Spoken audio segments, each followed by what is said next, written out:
Hello students, we were studying the topic of different forms of market. Our today's topic is the difference between different forms of market.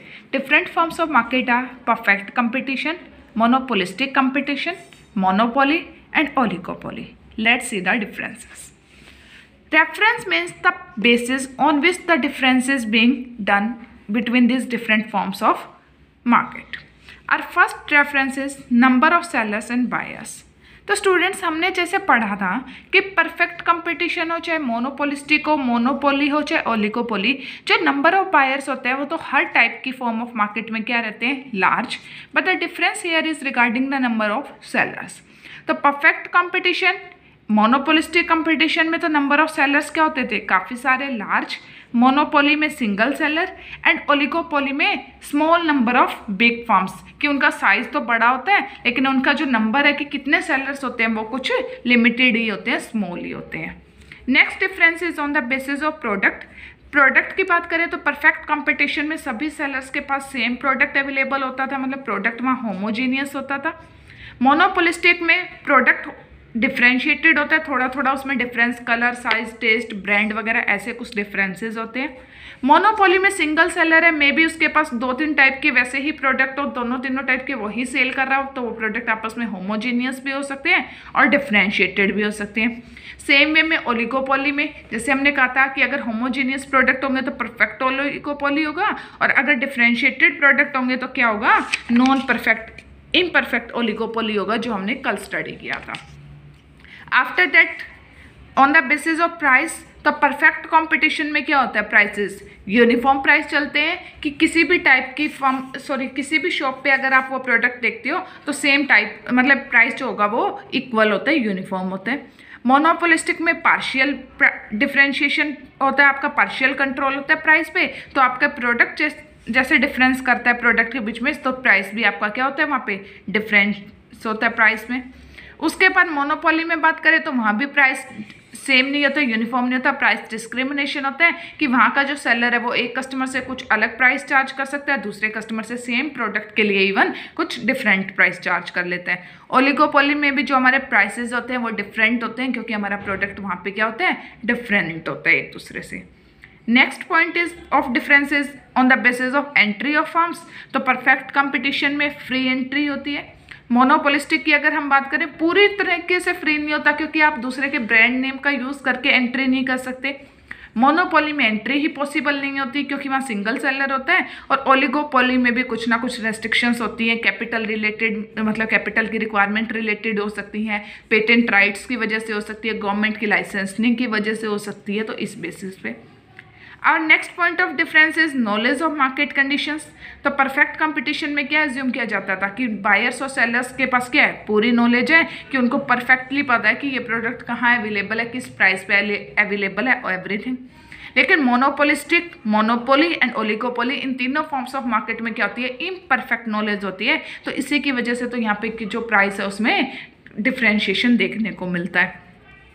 Mobility, जो factors of production है वो एक जगह से दूसरी जगह कितना फास्ट मूव कर सकते हैं या किस वे से मूव कर सकते हैं, तो परफेक्ट कंपटीशन में परफेक्टली मोबिल होते हैं, क्योंकि उनको सेम लेवल कहाँ मिलेगा, हर एक, क्योंकि प्राइस यूनिफॉर्म होते हैं यहाँ पे.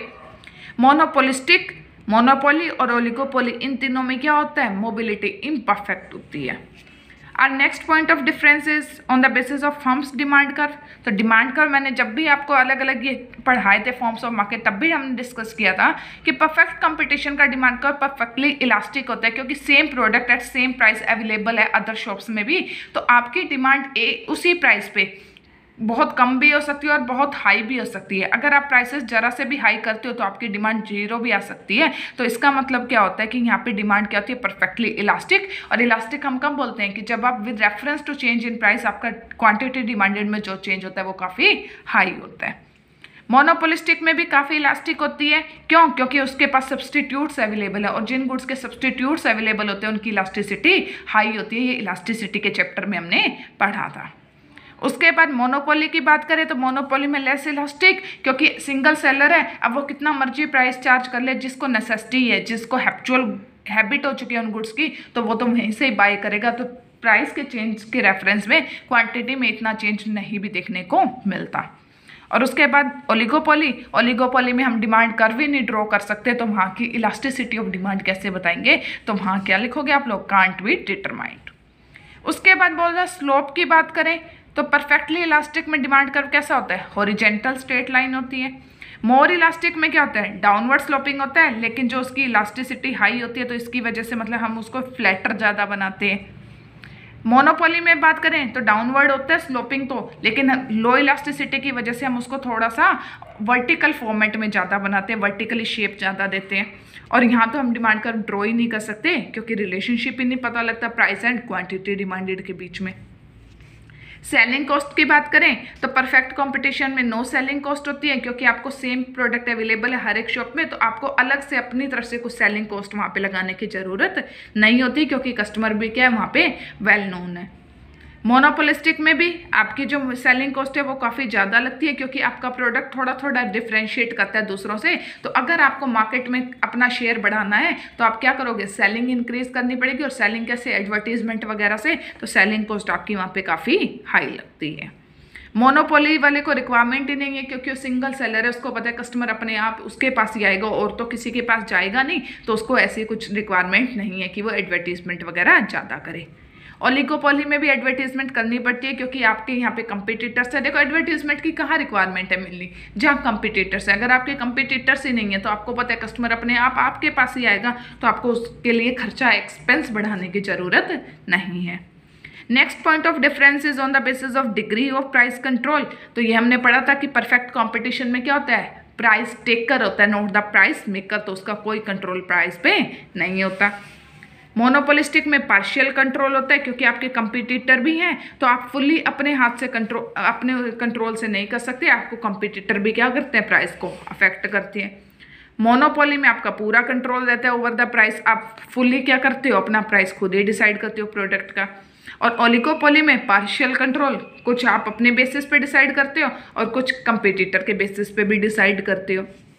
Profits in the long run की बात करें तो ये हम डिटेल में डिस्कस करेंगे रेवेन्यू के चैप्टर में, लेकिन यहाँ मैं आपको बता दूं कि लॉन्ग रन में क्या होते हैं, परफेक्ट कंपटीशन में सिर्फ नॉर्मल प्रॉफिट्स। क्यों, क्योंकि यहाँ पे क्या होती है, फ्रीडम ऑफ एंट्री और एग्जिट। अगर एक्स्ट्रा प्रॉफिट्स हो रहे होंगे तो कुछ और फर्म्स एंटर कर जाएंगी, तो सप्लाई बढ़ जाएगी, तो आपके प्राइसेस डाउन आ जाएंगे, और प्राइस डाउन आने से आपका प्रॉफिट कम हो जाएगा। सेम वे में लॉसेज हैं, कुछ फर्म्स एग्जिट कर जाएंगी, सप्लाई कम हो जाएगी, तो प्राइसेस बढ़ जाएंगे, क्योंकि डिमांड वही है, तो आपके जो लॉसेज हैं वो प्रॉफिट्स में कन्वर्ट हो जाएंगे। मोनोपोलिस्टिक में आपको सिर्फ नॉर्मल प्रॉफिट्स ही होते हैं, जैसे यहाँ होता है वैसा ही यहाँ होता है, क्योंकि यहाँ कंपिटिटर्स भी और एंट्री मिलती तो है, रेस्ट्रिक्टेड जरूर है, मतलब कंप्लीटली रेस्ट्रिक्टेड तो नहीं होती, कुछ पॉइंट्स पे रेस्ट्रिक्शंस होती हैं वहाँ पे। यहाँ क्या होते हैं, एक्स्ट्रा नॉर्मल प्रॉफिट्स, क्योंकि आप सिंगल सेलर हो, आप जो मर्जी प्राइस चार्ज करो, तो आप हमेशा अपनी कॉस्ट से ज़्यादा ही प्राइस चार्ज करते हो, तो प्रॉफिट्स हाई होते हैं। और ओलिगोपोली में भी प्रॉफिट्स क्या हो जाते हैं, कई बार हाई हो जाते हैं, क्योंकि इतने कंपटीटर्स नहीं होते जितने मोनोपोलिस्टिक में होते हैं।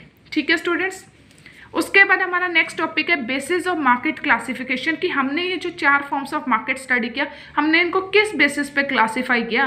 तो फर्स्ट बेसिस क्या था, number of buyers and sellers, कि सेलर्स के बेसिस पे, सिंगल सेलर है तो monopoly, large number of sellers है तो परफेक्ट कंपटीशन या मोनोपोलिस्टिक कंपटीशन, और अगर स्मॉल नंबर ऑफ सेलर्स है तो क्या था, ओलिगोपोली। उसके बाद नेचर ऑफ कमोडिटी, अगर होमोजेनियस प्रोडक्ट है तो परफेक्ट कंपटीशन, डिफरेंशिएटेड प्रोडक्ट है तो मोनोपोलिस्टिक या oligopoly form of competition, market. Degree of price control, अगर आपका कोई भी कंट्रोल नहीं है प्राइस पे तो परफेक्ट कंपटीशन, पार्शियल कंट्रोल है तो ओलिगोपोली या मोनोपोलिस्टिक, और फुल कंट्रोल है तो monopoly form of market. Knowledge of market के बेसिस पे, अगर कस्टमर और सेलर्स को परफेक्ट नॉलेज है तो परफेक्ट कंपटीशन, और अगर इम्परफेक्ट नॉलेज है तो ओलिगोपोली भी हो सकता है, मोनोपोली भी हो सकता है, और मोनोपोलिस्टिक भी हो सकता है।